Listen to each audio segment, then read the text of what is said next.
how were you recruited into Antifa back in the days? So, when I was part of the anti-fascist movement, nobody really recruited me. I was already a liberal activist for maybe about a year and a half, and I knew a little bit about Antifa due to the music that I used to listen to. A lot of people don't know this, but Antifa actually comes from the anarcho-punk and like the punk subculture, at least in the United States, in the 1980s. So listening to this music and kind of following their history, I learned about Antifa. And in 2011, was the first time I put on the black mask, and it was to fight against the National Socialist movement. Now, the National Socialist movement is a neo-Nazi group, pretty spiteful people. But since I knew a little bit about Antifa, I decided to dress in all in black and just kind of show up and see what was going on. And what did you learn? Well, once I was there, I linked up with a lot of different anarchists and members of Antifa at the time, and they're the ones who invited me over to more radical events. I mean, I attended several different anarchist book fairs in Southern California, in Los Angeles and Orange County. I went into this rabbit hole of anarchist subculture that I had only read about before. Now, I think the question is, you said you already were a liberal activist before going to Antifa. How did you become a liberal activist?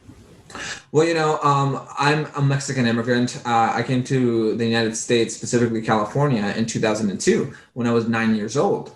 And my household wasn't all that political. Sometimes they would be mentioning of what was going on, but I remember watching Univision and Telemundo, and these two shows, their nightly news segment would always spell doom out for everybody. And I remember that they would make it seem like Republicans and like people who loved America were my enemy simply because they were out to get the Hispanic people. I mean, that's the feeling that I got from watching these shows. So I grew up with this in mind.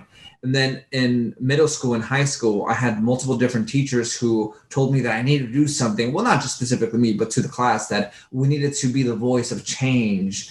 And then among them, there was also different teachers who would, instead of teaching us their class or their subjects, would start berating us for being conservative or if we held conservative beliefs.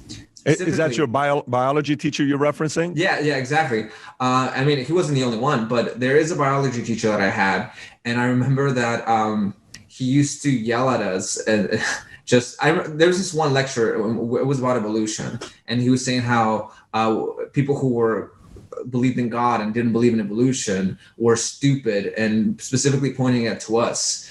And I remember he used to say that, like, of course, his children weren't stupid because he raised them to be atheists, So it was a lot of different seeds were planted in me by several different teachers, as well as the Spanish media, that made me want to be active and really care about politics.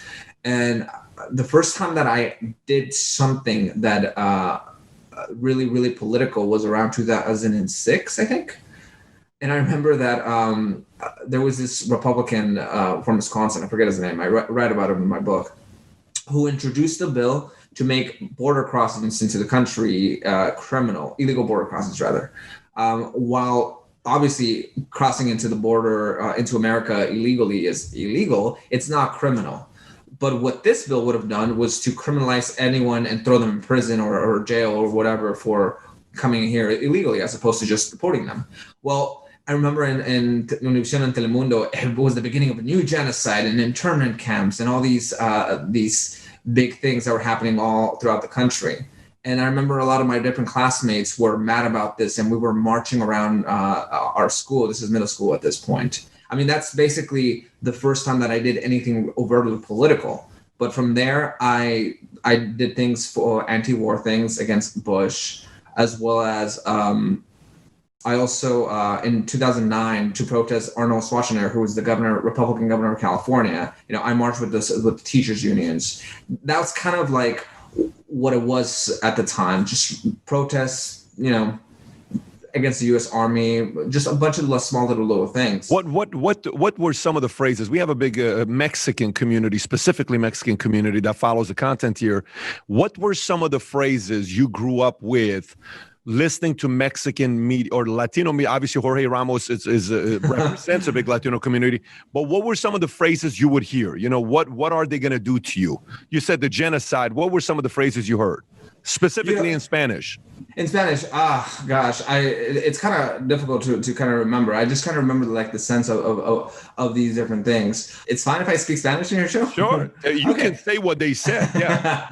Well, I remember specifically about Jorge Ramos, like he would hit President Bush very hard about not caring enough about Latinos and just making it seem like he was like this bad guy because he didn't want to pass immigration reform.